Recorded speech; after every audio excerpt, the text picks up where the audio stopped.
Progress bar is going.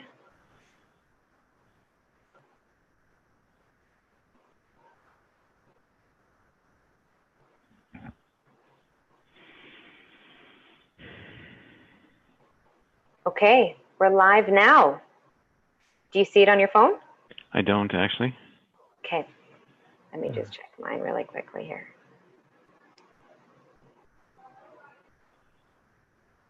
This is the thing with technology sometimes. Okay, no, it shows that I'm live and they see, okay, here we go. So we are live on the World Wide Web. So, hey everybody, thank you so much for joining us this Thursday evening. I am so excited to have David Harris, who is the dental embezzlement expert. So I'm really excited for this Facebook Live today. As you know, Stream Dental is committed to helping our fellow dental professionals create their dream team, their dream practice, and your dream life. So joining us today is David Harris, and the more I talk to him, the more sobering the reality of this is, that embezzlement is extremely prevalent in our industry. And the sad and scary truth is that 60% of dentists will be embezzled from during their career, and 50% of those will be re-victimized. Now, this is scary, and we want to make sure that you guys have that opportunity to learn from David, ask as many questions as possible. He is full of amazing value and tips and knowledge and advice, and he's going to keep you entertained. He's super funny, so he'll keep you on your toes.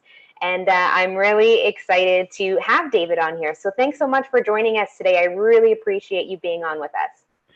Great to be here, Samantha. And I hate it when people set the bar high and say I'm funny, because now I feel like I have to be. And, you are. You know, what if I'm in a funny famine today? Now I'm in some trouble. No. Well, I'm excited for you to get started, and then please, any questions that you guys have, type away, comment below, and then I'll make sure that David will answer those for you and give you all of the support that you guys need to be able to help protect yourself and avoid the biggest hiring mistake of your life. So, David, take it away. Thank you very much. I suspect most of your audience know what I do all day. My company, which is called Prosperident, investigates when particularly staff, but possibly other people, steal from dentists. So we have about 25 people. We only work with dentists, and that's what I do all day. One of the things that I notice when I do that is how easy it is for somebody to get fired at one office, and it could be for embezzlement, or maybe it's the hygienist who uses the same Profi cup all day, to get a job across the street. I'm going to tell you up front, I'm not the person to help you find somebody who's a great personality fit for your office or who has the technical skills that you need. In some of those areas, Samantha can probably offer a lot more help than I can. What I'm going to talk about is how the screening process in most dental offices is weak, and how people who understand that can take advantage of you. So the person on your screen is what I would refer to as a serial embezzler. She's gone by a couple of different names. Irina Cheryakovsky is one. Irina Fuchs is another name that she used, and it's quite appropriate because, as bluntly as I can put it, she's fooked a lot of dentists out of their money. Irina has worked for, in total, about 15 dentists, and she's probably stolen from most of them. What you're seeing on the screen now is a newspaper clipping from 2009, where at that point she had hit approximately 5 dental practices. If we move forward, here she is in April of 2016, so that's 7 years later, and now she's been arrested in a dental office, hauled out in handcuffs, and she had 3 checks to the doctor in her purse. So that's the face of your adversary. All things considered, even with all the practice that she's had, I wouldn't categorize Irina as a great thief. However, what she was really good at was getting hired. And she managed to convince a lot of dentists that she was the answer to their problems. I'm going to do a few things today. First of all, I'm going to talk about some simple things that we can do to weed out dangerous people who are trying to get jobs with us. I'm going to talk about background checking and what you need to know. And when I say the words background checking, I suspect what's in most of your minds is a criminal records check. That's part of background checking. There's quite a bit more, and I'll talk about that. And finally, we're going to talk about how to find out what the applicant doesn't want you to know. So that's our agenda. As Samantha said, if you have questions at any time, just jot them down. She'll keep them for us, and we'll tackle them after the formal part of the presentation. Samantha already mentioned that 60% of dentists will be embezzled, and that half of those people, in other words, 30% of dentists, will get hit a second time. There are some other statistics that I want to put in front of you. The first one is this: 65 million Americans have criminal records. So that means that 1 in 4 adults has a criminal record. There are varying statistics on this, but they tend to suggest that more than half of resumes have some kind of misleading information. And it might be relatively minor, it might be really serious, but there's a fair amount of it. 21% of resumes have people claiming degrees they don't actually have. A lot of resumes change employment dates, and that's a fairly significant thing, and I'll talk in a few minutes about what that means. 40% of people, when they report the salary that they were making in their last job, bump it up.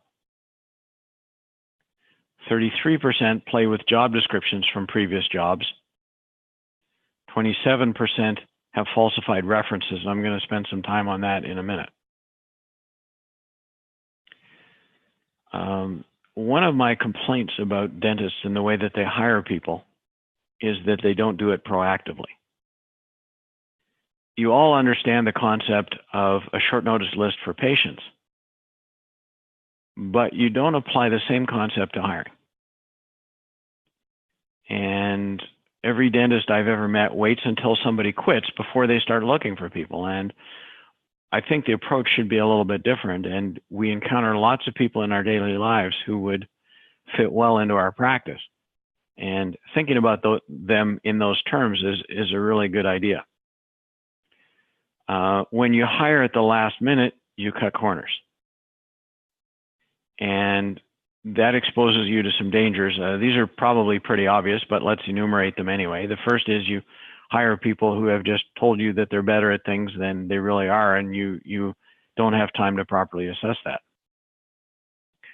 Then we have the people who claim qualifications that they don't have, and this might be an unlicensed hygienist, for example, which is a huge concern, or it could just be somebody who worked as a receptionist in their last job, but has you convinced that they were office manager and they're quite qualified to be your next office manager.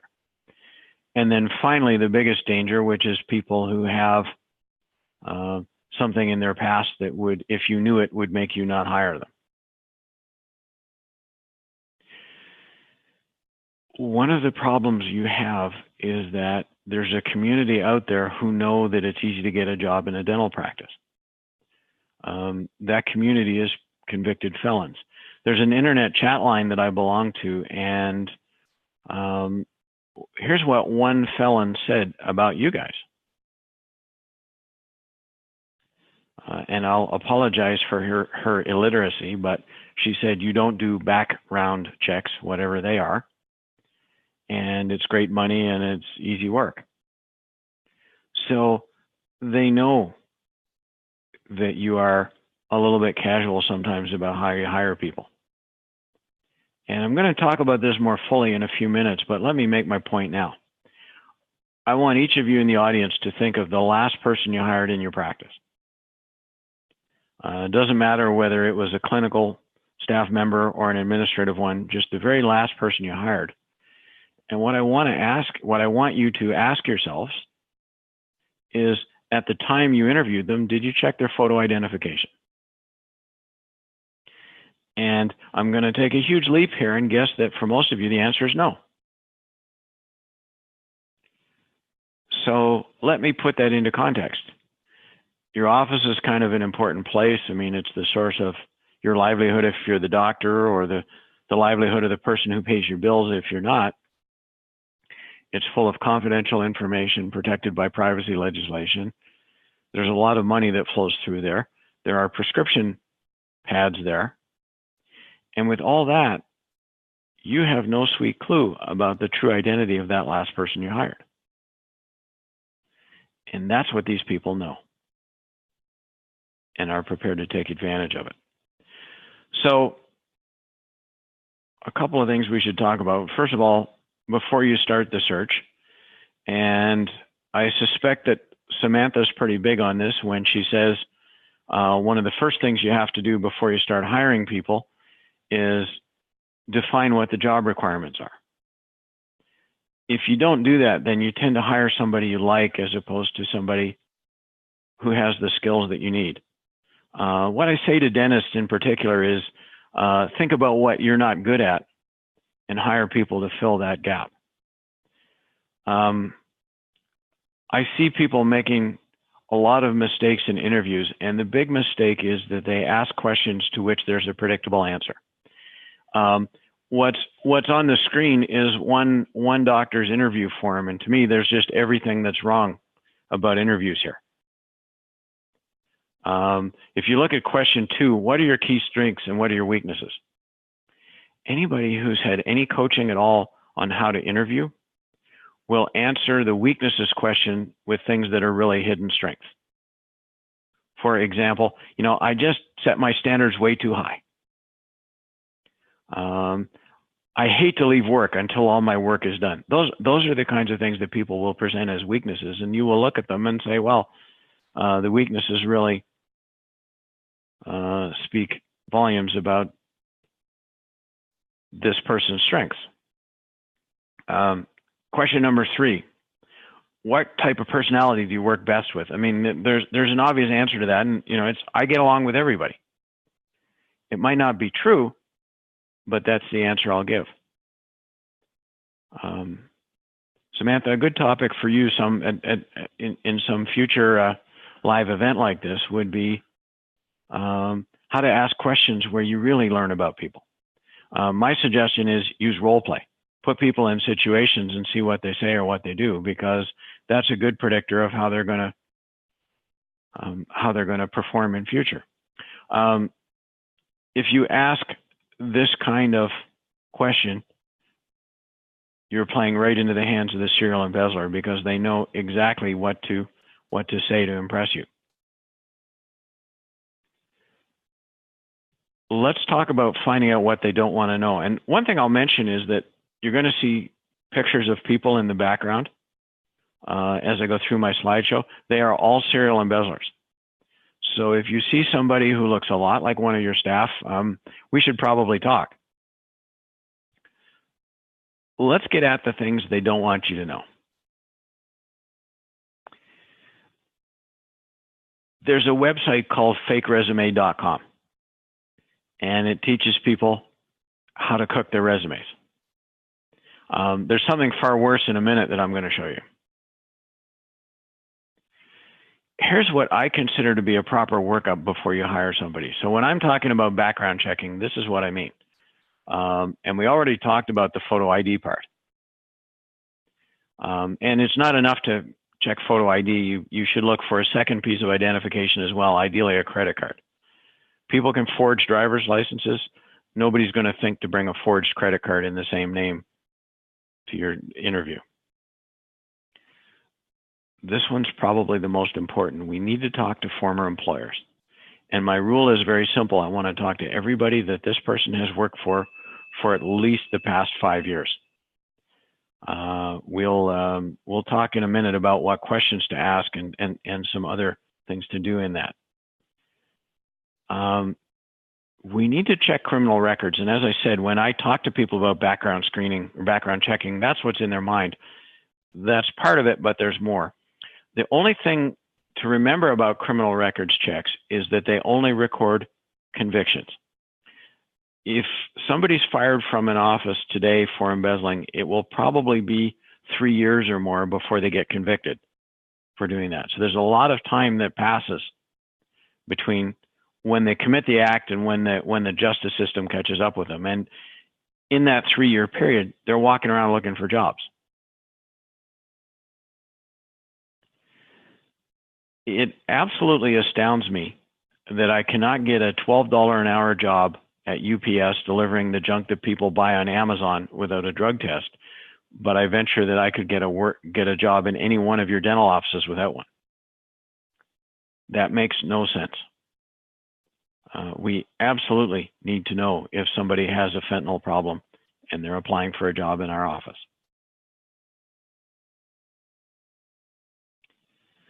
We need to check people's credit.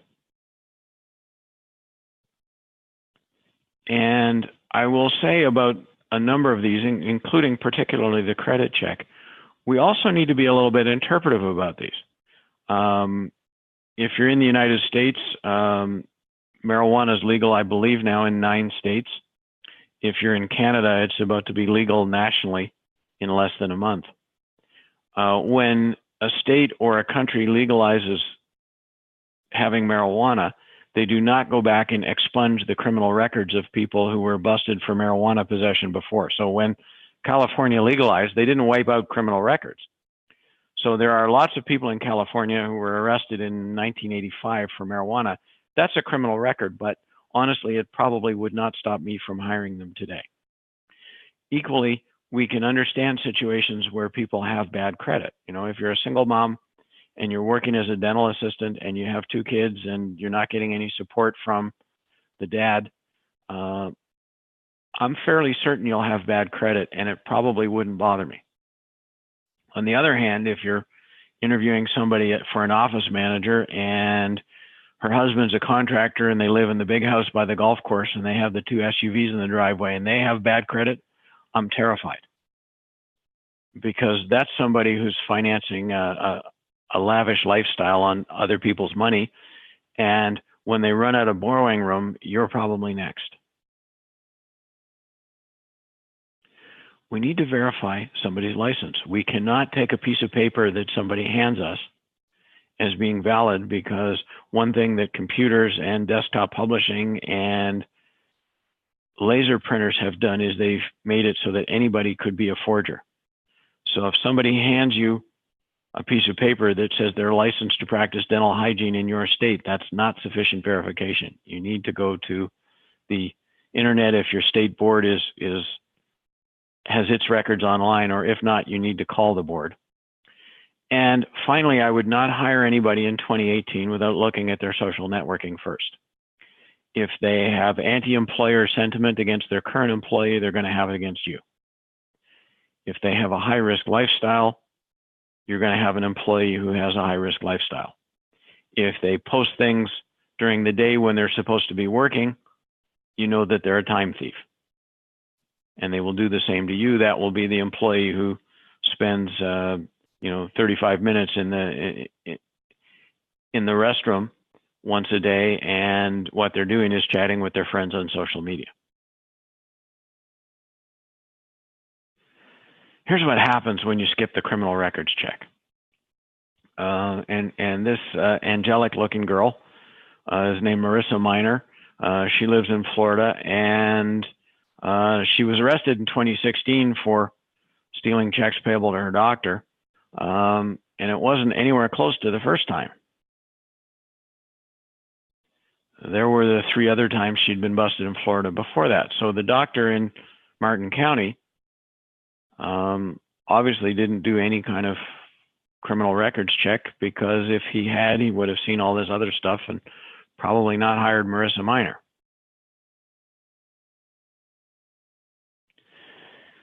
A few things to think about. The first one is that most of the steps that I've mentioned require the written consent of the applicant. You cannot check somebody's credit without getting their permission. You cannot do a criminal records check without getting their permission. A question I get asked a lot is there somewhere online where I can go and search all this stuff? And the short answer is no. There are some online sites that purport to have this information, but it's always a bit haphazard. There are some jurisdictions that don't report online, so you can't get any of that information. As I said to you before, criminal records checks only record convictions. They do not report the fact that somebody's been charged but not convicted yet, or that charges are pending or anything like that. It is only convictions. So if somebody has a criminal record of a type that concerns you, you shouldn't hire them. If they don't have a criminal record, it may not automatically mean that they're okay to hire. And as I said, the fact that there's adverse information means that we have to use some judgment about whether it actually is job related or not.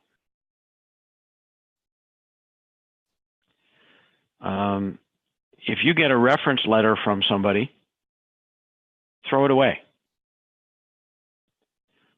You can see at the bottom what somebody says about, and the question posed, this is an online chat forum, have you ever forged a letter of recommendation? And the person at the bottom said, well, you know, every time I leave a job, I take a stack of letterhead in case I need a reference letter from somebody at the company. No piece of paper is worth anything in 2018. How do we get a reference? We pick up the phone and we call the former employer. Just that simple. And here's why. This website is real. It's called Prosperident Deception Services. And what they do for a fee is they give you a phone number that you can represent as having been your former employer. And when somebody calls it, they will get a positive reference on you. And the people hiring can decide whether they want a male or a female to give the reference. Okay, so here's what one embezzlement victim said.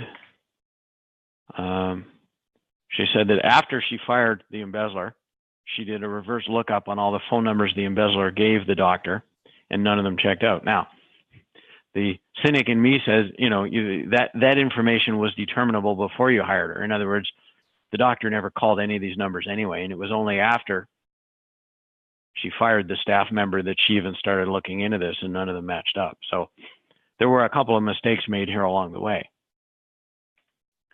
But one of the first rules when you do a reference check is never ever phone any phone number that the applicant gives you. If somebody says they work for Dr. Martin Smith in Peoria, Illinois, Google is tremendously cheap to use. Look it up online, and then you know with whom you're speaking.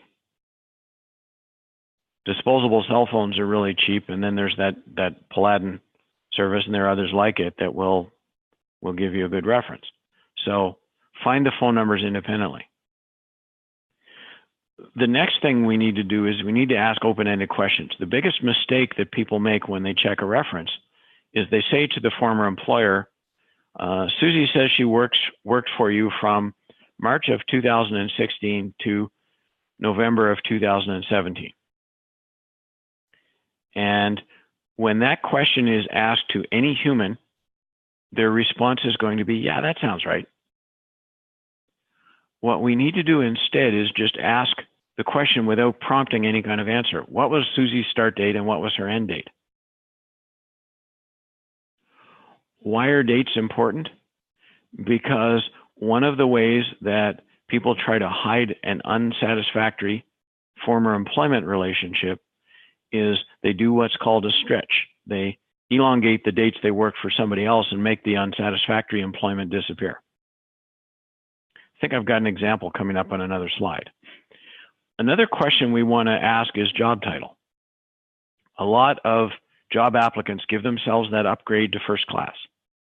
You know, where in their last job they were receptionist, but now they're applying for a job with you and they list their last position as office manager. And a simple question to the former employer will solve this for you. Another really good question to ask when you're talking to a former employer is, who did this person work for before they worked for you? And when they left your practice, where did they go? And sometimes people don't know. Particularly if you're in a small community, this stuff is usually pretty known, and you'll get it from the former employer, and then you can compare that against the resume to see if they line up with each other. And if there is that sort of vanished job that you want to know about. The question that you should ask every former employer is very simple. If you had a job that this person was qualified for, and if they were available, would you rehire them? And the beautiful thing about asking this question is that anything other than yes means no. If you ask somebody this question and you get 2 seconds of silence, that's no. If you ask somebody about a former employee and they were a great former employee, what that person's going to think about, whether they actually verbalize it or not, is, I didn't know she was hiring. That's great. I'll call her too and offer her more money than you're going to.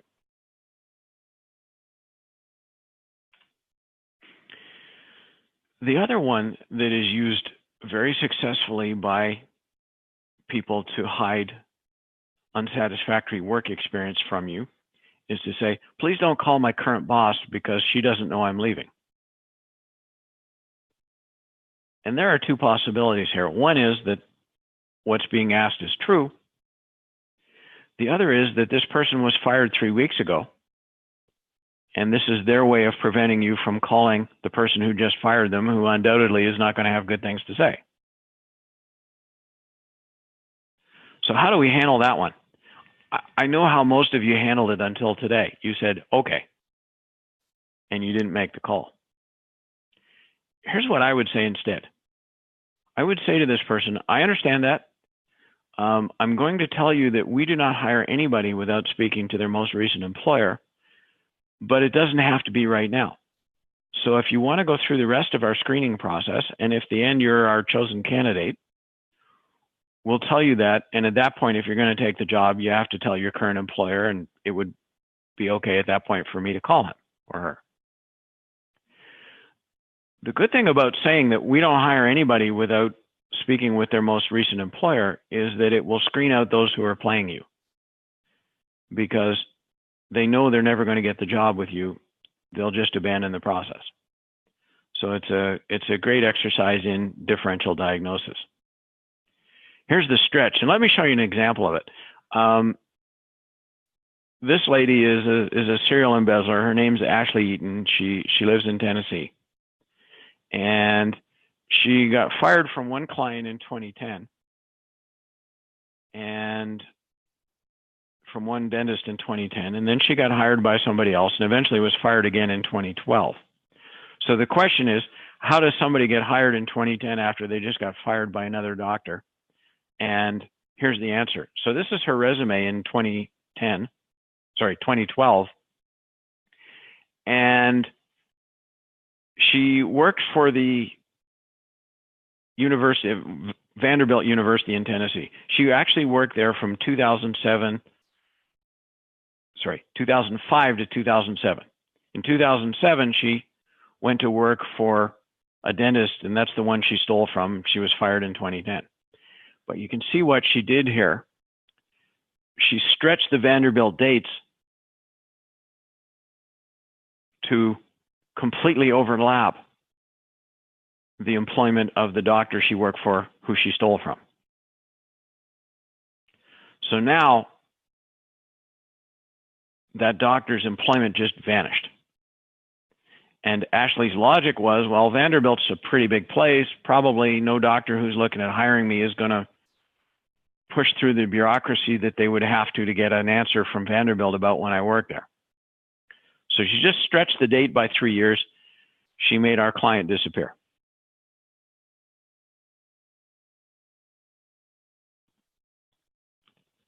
We talked about this one already. I'm not going to spend any more time on it now, but as I say, we should never accept this as a final answer.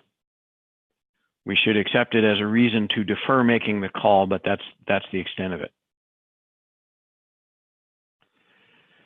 So, the gal on the screen is really bad news. Her name's Christy Corral. Christy's from Redondo Beach, California. And the little green sticker in the in the lower left-hand corner of your screen tells that she's a very special embezzler because she managed to steal more than $1 million from her doctor. So she's a member of Prosperident's rather exclusive $1 Million Club. It actually has about 11 members.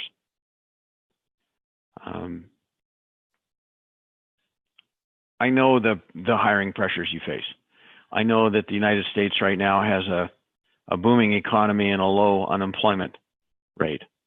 And sometimes we believe that it's hard to find good people. None of that makes hiring the wrong one worthwhile. And we have to discipline ourselves not to find somebody we like who interviews well and forget about the basics of checking that person out.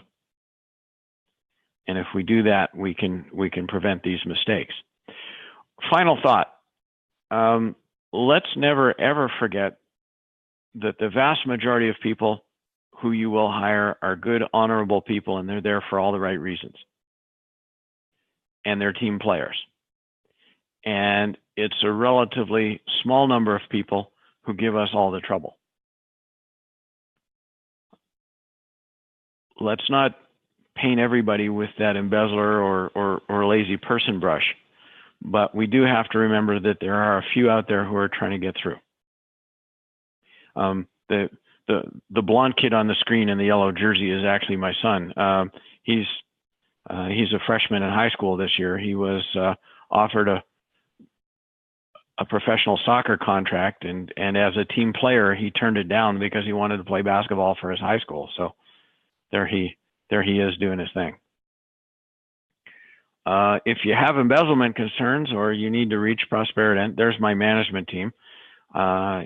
Here's our contact information. You can also find us through Samantha. She's got us on speed dial. So if you need us, please feel free to reach out in one of those ways. Samantha, I'd love to answer people's questions. Yeah, I mean, I'm still in shock just seeing some of these individuals who were caught. Oh, I don't know why I'm not, I think I'm hiding myself here. Oh, well, you'll just keep looking at David's beautiful face there. You don't need to see mine. I believe between the two of us, you might win the beauty contest, but thank you. So yeah, I mean, $1 million, like that is insane. So maybe if you can kind of give us an idea of, I really like some of the suggestions that you gave, because this is really in synergy with what we work with our clients about, and kind of coach them when it comes to doing reference checks and asking those critical questions during the interview process. But I really like that one point that you gave, because I've kind of had that answer before, where someone was saying that, you know what, I don't want my boss to know that I'm looking for another job. So what, I prefer if you don't contact them. But I mean, that's a great indicator. Maybe it's a good red flag to kind of be figuring out like why. Well, many times it's a valid request, and the real exercise here is to differentiate the valid request from the nefarious one. Mm-hmm. So that's where I want to say, okay, I understand that you don't want your boss to know you're looking, but if I get to the point where I offer you the job and you're going to take it, at that point you have to tell her. Right. And at that point, I should be able to contact her. And I understand that when you give your current boss notice, she may be a little upset at you, and I'll certainly take that into consideration in anything she says. But I am not going to hire you without having a conversation with her at some point. Right. No, I think, sorry, I'm just trying to figure out how to switch this all back, and it's not really working for me. But either way, we'll just keep going with this. So, well, maybe if I stop my screen share, let's try that. Okay. Right. I can see you. You can see me. I think I'm hiding. I hid myself somewhere. Okay. So let's say when somebody has an office has seen that somebody who has embezzled, maybe they've caught them. So what are some things, like if they find somebody and then they fire them, is that the end? Like, is that problem solved? Let's walk away on to the next chapter. You've hit nicely on one of my frequent frustrations. I get somebody who phones me and says, yeah, I caught her with her hand in a cookie jar. I fired her and I'm just ready to close the books on this and move on. And there are a couple of things being lost there. The first is to reduce it to money. Almost every dentist has insurance coverage that covers employee dishonesty. The typical amount of coverage that dentists have is $25,000. So if somebody investigates and reports on what's stolen, they can get that amount of money back. Now, is that likely to replace all of somebody's losses? No. We didn't cover this in the presentation. The average amount that an embezzler steals before they get caught is over $100,000 in dentistry. Oh my goodness. That like hurts my heart. So a $25,000 insurance check won't necessarily make the doctor whole, but we shouldn't be walking away from that repayment either. That's the first reason to deal with the problem. The second reason is that unless you study what the embezzler did, you don't get to learn from it, which means that you're in that group that is likely to get stolen from again. The third reason to investigate is that a lot of times doctors assume that they are the only victim from embezzlement, and that may not be true. There are potentially two other victims. One is some of the patients. A lot of times embezzlers will, for example, leave patients with balances that are higher than what the patients actually owe. And if the doctor doesn't realize this, that's going to cause some loss of goodwill when you try to get money from patients and they point out that they've already paid it. Yeah. The third potential victim, and the one that probably is the most concerning, is insurance companies. A lot of times the way embezzlers steal is they get insurance companies to overpay. And now you've got kind of a ticking time bomb in the office. You've got an insurance company that eventually will realize that the tooth they paid to crown wasn't actually crowned, and now they come looking for the doctor. Wow. So it is a big ripple effect in all aspects of their practice. The mess that an embezzler can make in your practice is prodigious. And the other thing I'll mention too that sometimes people don't realize is that the norm is for an embezzler to use three ways to steal. They all seem to know that if they only steal using one methodology, it tends to stick out statistically. So they'll almost invariably combine multiple methods. And what that means is that when a doctor finds one method of stealing and fires somebody, there are probably two more, sometimes 4 or 5 more methods that haven't been discovered. And it's kind of important for all the reasons I talked about to see that stuff. Mm-hmm. Mm-hmm. And so what about if you're going through, if the doctor notices that there is embezzlement or is getting some kind of indication that something is a little fishy, and your services, you come in and you help do some investigation, do you have to wait until the investigation is done for them to get fired? How does that work? That's a great question, and thank you for giving me a chance to set one of the misconceptions straight. Some doctors believe that once I fire the employee, I lose any kind of recourse I might have against them. And that is absolutely not true. Stealing is against the law whether somebody ever was your employee or not. If you let them go either before our investigation starts or while it's in the middle, you lose absolutely no recourse against them. And one of the questions I ask often, Samantha, when somebody calls me, and sometimes I hear a little bit of a litany of the employee acting out in various ways. And, some of those things may be related to stealing. Some of them may just be you have a sociopathic employee. One of the questions I ask the doctor very early on is, okay, let's assume that my answer comes back to you that this person is not stealing. Do you still want them working for you or not? Right. And I say to them, if the answer is no, fire them now.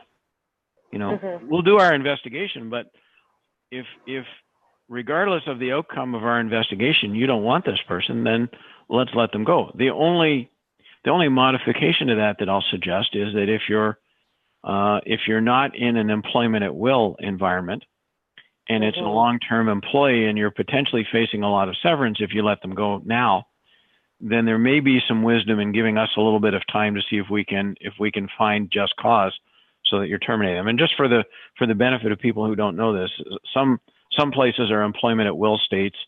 In those places, in general, and there are exceptions, in general, you can fire somebody without any particular reason. If you're not in an employment at will state, or if you're in Canada, because all of Canada is the opposite of employment at will. Exactly. Now, firing somebody for cause means you don't have to pay them severance, but cause is narrowly determined, and the fact that you don't like their face wouldn't constitute cause, but if they're stealing, it would. So there are places where sometimes it makes more sense to wait, simply because it's a way of avoiding what could be a fairly expensive termination. And I want to touch back on a point that you had mentioned when you were doing, like, having an initial interview with a candidate and even checking their license just to verify that they are who they say they are.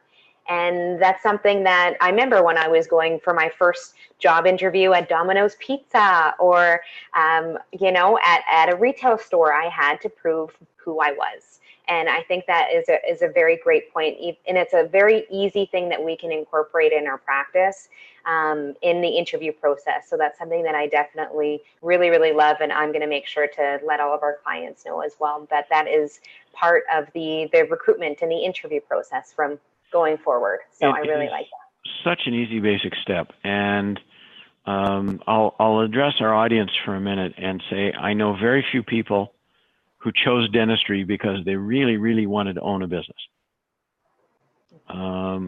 Almost every dentist I've met, and I'm so privileged to have the opportunity to work with the dental profession, because there are some wonderful people in it. And most of them are altruistic healers who got there because they wanted to help people. And they struggle sometimes with the fact that not everybody thinks exactly that way. Right. And again, the embezzlers have, and other bad folks have sized up the dental profession, know that there's some level of this altruism, and the other word for that is naivete in the profession, and that dentists in general are not terribly skeptical when they're talking to job applicants about the possibility that maybe what the applicant tells them isn't exactly true. So I guess what I hope in conversations like this one is that we can create that realization and just a little bit of skepticism, so that things like asking for identification become a little more natural. And like you mentioned, right, it's their business, it's their livelihood. They started this business to be able to take care of themselves and for their family. So it's something that should be considered extremely important, just like it is to make sure that your patients are having an excellent experience and that you have the right protocols for infection control. You need to have the same for when it comes to hiring. So I believe in that 100%. So we had a couple questions. Okay, so for doctors that have multiple practices, what is the best way to look for signs when you are not there every day to manage the front staff that handles the money? That's a great question, and unfortunately, the answer is kind of wide-ranging. And I'll offer a couple of suggestions. And I'm not here to sell products at all. I will mention that we do have a product specifically for multi-office practices, where we review in detail a lot of the systems in place. So if that's something that the person asking the question is interested in finding a little bit more about, they should email or call me, and I'll be happy to fill them in. Perfect. I'll post your contact information at the end of this, so in that way everybody can get in touch with you. Okay, and one other offer that I'll make, Samantha, we have a diagnostic tool that we sell on our website called the Embezzlement Risk Assessment Questionnaire. And this is It's an online questionnaire. There are 40 questions. It's completed based on a single person, and it will take about 15 minutes to complete. We sell it for $139, but what I was going to say is, because I like you, I'll give it to anybody who's on this call for nothing. That's amazing. So you guys need to jump on this right now. That's amazing. Thank you very much for doing that. All you have to do is email me and say I was on your broadcast with Samantha, and I will send you a link to the questionnaire that bypasses the paywall, and you can just go right in and take it. That's awesome. Thank you so much. So let's make that resource available. One of the things about stealing is that people who steal act like they're stealing. And there are a lot of ways that embezzling behavior shows up. A lot of times these people don't want to take vacation. They're never sick. They come in early or they stay late. They're pretty territorial about their duties and even their workspace. Embezzlers typically don't like anybody else touching their computer, for example. So they don't want to get caught.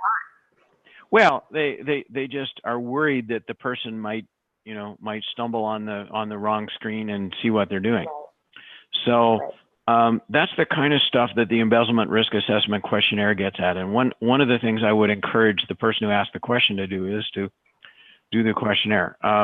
Beyond that, systems are your friend, but only to a point, because most systems can be transcended by an embezzler when they think about them for a little while. And I'm being a little careful in answering, because ultimately we can't control who's on this call, and chances are good that there's somebody tuning in for the wrong reasons, and I really don't want to help them be better at their job of stealing. So I'll probably cut my answer off there, but I'd certainly welcome the chance to talk to that person in private, where I can be a little more forthcoming. Of course. No, I understand that. Well, let me know what you think about this next question here, but what is the most popular way for them to steal without anyone knowing? Cash, patients, or deleting treatment? Yeah, that's probably not a good question to answer in this venue. Again, I'd be happy to answer that question privately for that person. Yeah. The one thing I will say though, when I talk to most dentists about embezzling, the picture that tends to be in their mind is the theft of cash. And I would say that 25 years ago, that was the dominant way that people stole. We see a lot of theft involving cashing checks payable to the doctor, stealing credit card payments, and even what are sometimes called ACH deposits. This is money that automatically goes into the doctor's bank account. Any of those are stealable. Cash is not the dominant thing that's stolen anymore. It's the other stuff. Wow. It's there's a lot of opportunity, unfortunately, for that to happen. And like you said, it may not be sticking out like a sore thumb. And oftentimes these are probably individuals that you trust explicitly with, like you have a very deep connection. And I know personally some dentists who their office manager of 10 plus years stole over close to $100,000. And, he said, she looked after my kids. I had her over to dinner to my house, and it's usually the ones that you least suspect, which is really sad. Two things are going on here that make that so. The first thing is that we all have our internal picture of what a criminal looks like. And we would never hire that person. I mean, we all watch TV. We all see people in our communities who we look at as being untrustworthy. I mean, a lot of dentists, for example, have a hang up, and I'll confess I have the same one. They won't hire people with facial tattoos. Mm-hmm. Is that stereotyping? Of course it is. But people have that stereotype. So everybody who you hire has already passed through your internal filter of what a criminal looks like, which means, of course, that invariably you're going to be surprised when somebody who doesn't fit your stereotype of a criminal is one anyway. Mm-hmm. So everybody's passed through that filter. The second thing is that if I am an embezzler, the best way for me to steal the maximum that I can is to convince you that you couldn't function without me. Right. Because as soon as I can engender that feeling in you, you stop checking me. So I will babysit your kids. I will run your errands on my lunch hour. I will do all those things to worm my way into your life so that you stop questioning me. The way that humans deal with trust is kind of interesting. When you meet somebody for the first time, you decide relatively quickly, and studies suggest within about the first 30 seconds, whether that person is, quote, trustworthy or not. Mm-hmm. And if somebody is trustworthy, based on your initial decision, you never want to reassess it. Right. So we kind of view this in a binary way. They're either trustworthy or they're not. And once somebody's trustworthy, you typically don't question it again. In my cynical corner of the world, trust is a little bit more fluid concept. And there are people who may have been trustworthy at one point, but they've done something since that means that they're not trustworthy anymore. Mm-hmm. So to me, it's a concept that has to be reevaluated sometimes, and that's just not most people's instinct. Right. No, I think tonight you put so many things into perspective. You gave us so much value, and I really appreciate you taking the time and putting that presentation together. And I know I learned a lot of things, that I was taking a lot of notes down and making sure that this is something that we continue educating and just really supporting and helping our community. So in that way, nobody gets to be in that situation.